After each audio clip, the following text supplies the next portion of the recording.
Good morning, my wonderful and amazing people. And a day, when I see this boat driver, will be like say, can't disappoint Nigerians, where everybody was out to, fight for him.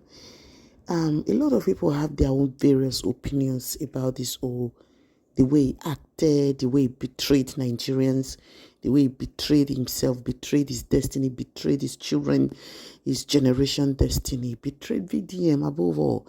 And he betrayed God. So a lot of people are having opinion because what that guy actually did was very wrong. For those of you that really don't know what happened, this guy, boat driver, went to deliver snail to this congressman, and this congressman assaulted him. And this same congressman told this boatman that he will only pay 15,000 naira to make him disappear in Nigeria. So a lot of people were outraged. People were so outrageous, and they were like, oh, they want the congressman to resign.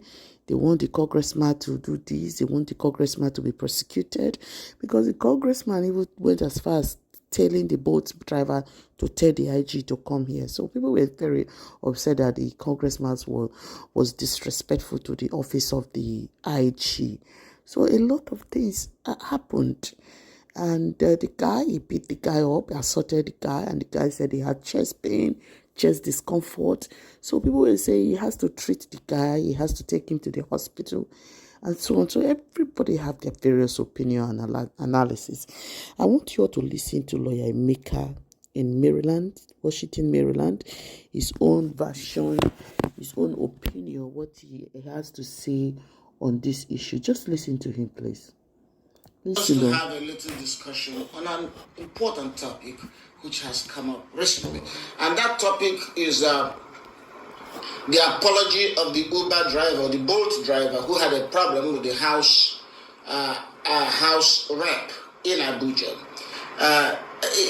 When this happened, when the story of the house member beating up this Bolt driver occurred, there was an outcry. Many Nigerians came out and complained. I was irritated by the incident, but if you noticed, I did not rush to take a position because I understood that it was an unfolding story with several dimensions. It would take time for us to understand exactly what happened, but the outrage was justified because a powerful member in government was able to beat up a little man, a bull driver, in an extraordinary display of power and arrogance. That was an outrage. It was justified. However, and because of the pressure of the people, the police ultimately charged the house member to court, in a criminal court, for assault and intimidation and threat to life. Also, in response to the public outcry, members of House of Representatives sanctioned the man and disciplined him. But as you will understand, it will not end there. The man was making frantic efforts to restore himself, to reinstate himself, to appease all those people crying out. Also, the young victim, or rather the victim, wouldn't call him young, but the victim appeared to have hired a lawyer. And who was his lawyer? His lawyer was Deji. Deji is a lawyer that represents VDM. VDM actually also stepped into that case and began to speak on behalf of the man. And I believe, according to VDM, he was the one that gave the man a lawyer. That's Deji. And Deji came out and took strong positions and communicated his involvement in the case. I don't know the details of his practice or his strategy, but indeed I could say that the man was represented. Now, ultimately, the man recently apologized.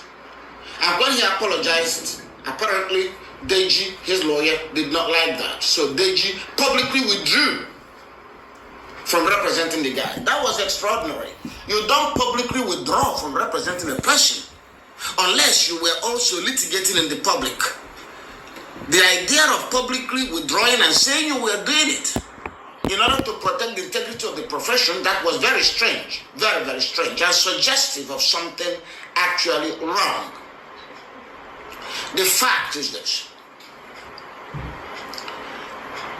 When that incident occurred, legally there was an assault and the man was entitled to damages. Normally, when you represent a person in such personal injury claim, The lawyer would demand for compensation. And if compensation was paid, the case is over. That is the essence of it, to get compensated in damages, monetary damages. And if the person who assaulted you was able to pay damages, the civil part of the case is over. So apparently, the man's lawyer involving VDM had a different agenda. It wasn't just to get him justice. If it was to get him justice, he got justice by settling the case. They paid him the amount of money he wanted. In fact, he wasn't going to negotiate that case behind the back of his lawyers. But apparently he did so. And why? Because he figured that his lawyer's interest was different from his interest. His lawyer, because this is something that happens. When you're a public interest lawyer and the case occurs, there is a strong temptation to use your client's case to advance your cause, to chase clout, to become famous in your area, to gain attention. But that may not be in the interest of your client. Apparently, this young man's interest was to get money. Probably he got money now, he can buy his own car and use for Uber, or entirely leave the Uber business altogether. That's very interesting. But that apparently is not what his lawyers wanted. And when a lawyer's interest is different from his client's interest, we call it conflict of interest. So, this is a lesson for everybody to learn. Okay? VDM has his goal in that case. It was not for the justice of the man. That is what VDM will say. And that's probably what he thought he was doing. He thought he was getting the man justice, but indeed he was advancing his cause, increasing his ability to raise funds as the savior of Nigerians. So that was great for him. And Deji had his own agenda. And that's great for him. You don't blame these people for having their own divergent interests. But you know, the young man had a different interest. Get money. Because even if he succeeded in a civil suit, what he will get is monetary award. Monetary award, money is the only thing the guy could get from the case. On the other issue of whether the House member goes to jail, that's a criminal matter. That's for the police. That's not for the man. It's not Deji that will prosecute him criminally. So when the man, the board interests, what do you think the man would do? The man followed his interest. And he got money and the case is settled and he did what he was told to do. In fact, as I said, it shouldn't have happened without the involvement of his lawyer. But if the man felt that his lawyer's interest was different from his, he had right to do what he did, and he did it, and the case is over. All of you getting carried away, getting excited, what do you want? What is your definition of justice? Of course, you would want the House member to be put in prison, for the House member to be dismissed, but that's not what the man wants. He needs money. The boat driver needs money to advance his life, to eliminate and stop being poor, and he got the money.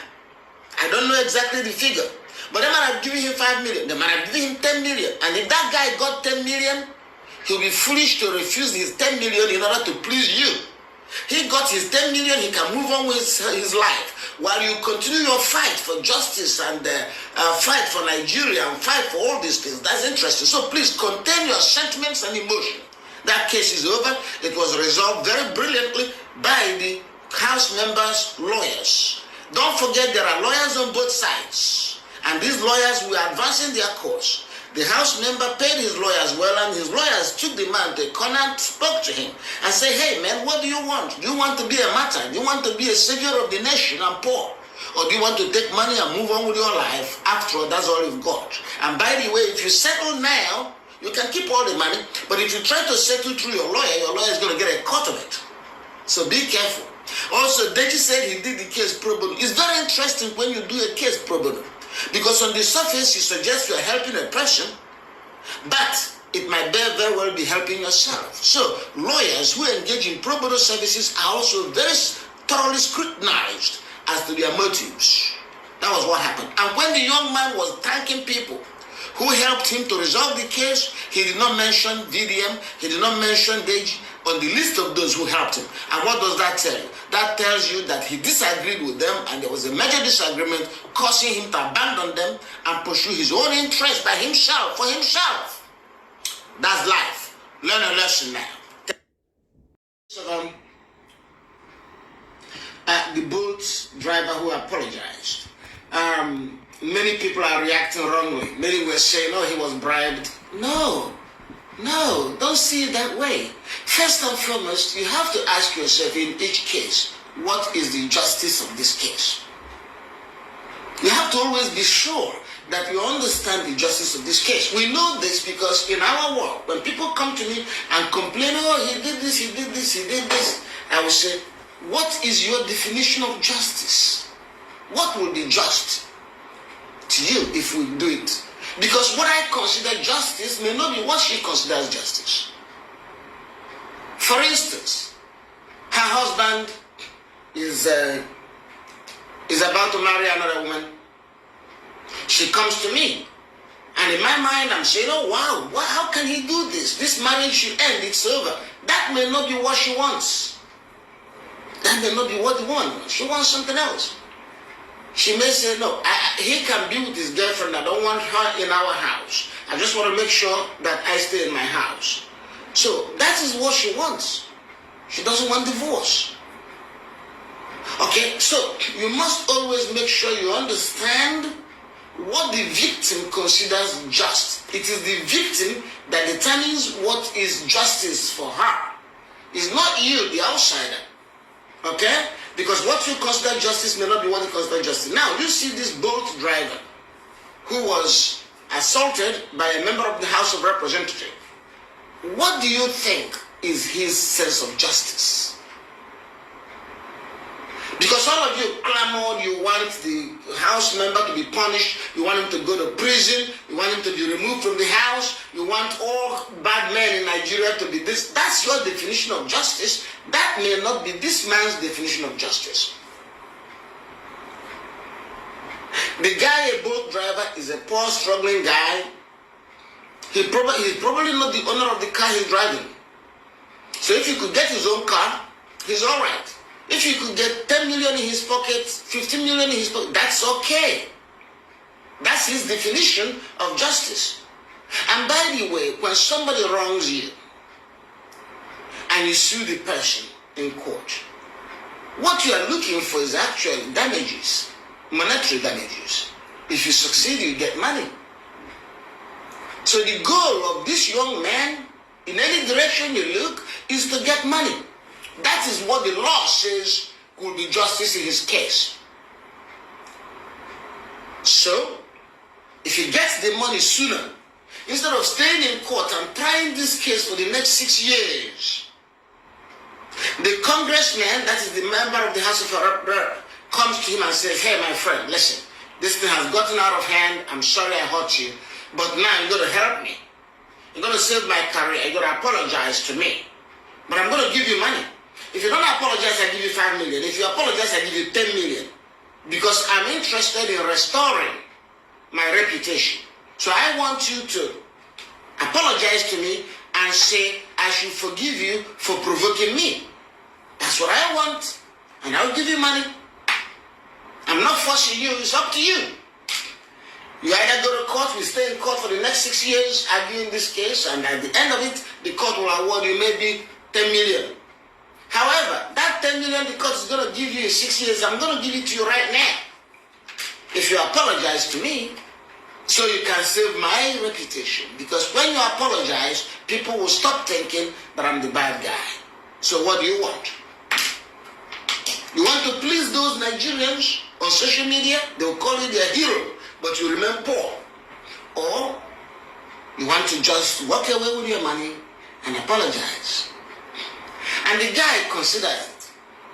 His lawyers are telling him, no. We have to show something. We have to bring them down. We have to prove something. And the guy looks at his lawyer. And his mind is asking, okay, if you prove something, how does that help me? I've got a wife and a child. They don't have food. My rent is running out. So assuming now I allow you to prove something, lawyer, what are you going to do for me?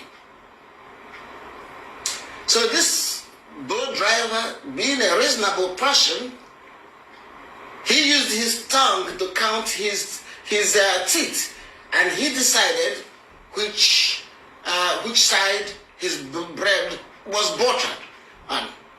He took the money, gave the apology, and case over. Now all of you are shaking. Oh, we're angry. They beat him. They forced. Who forced him? He has a lawyer. Who forced him? If anybody forced him, his lawyers should be talking about it. No. Now, the funny thing is that the lawyer comes out and withdraws. Why is the lawyer withdrawing publicly? A lawyer, you don't need to, unless your client has said something about you in public. Unless your client has lied against you in public, you are not supposed to go to public to discuss anything about your work. So this guy didn't mention anything against his lawyer. He didn't speak anything, he just closed the case. I expected the lawyers to either keep quiet or say, well, yes, the case is over, it's been settled. But instead, the lawyers came and said, we are withdrawing to protect the integrity of profession. What profession are you protecting the integrity of? How are you protecting the integrity of the profession? How did you get into the case anyway without a written agreement? Did this man sign an agreement with your lawyer? He's supposed to sign an agreement. And in that agreement, you state how things will go. You state your fee. But you said you're taking the case pro bono. That you're not charging him. So you have nothing to lose if he withdraws. He has withdrawn his case. The case is over.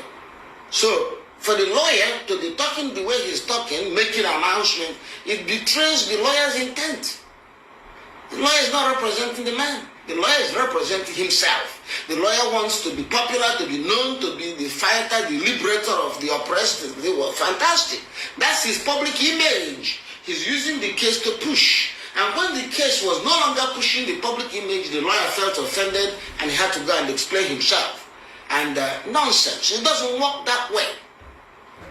The man has settled his case. You can't cry more than the bereaved. He is the victim.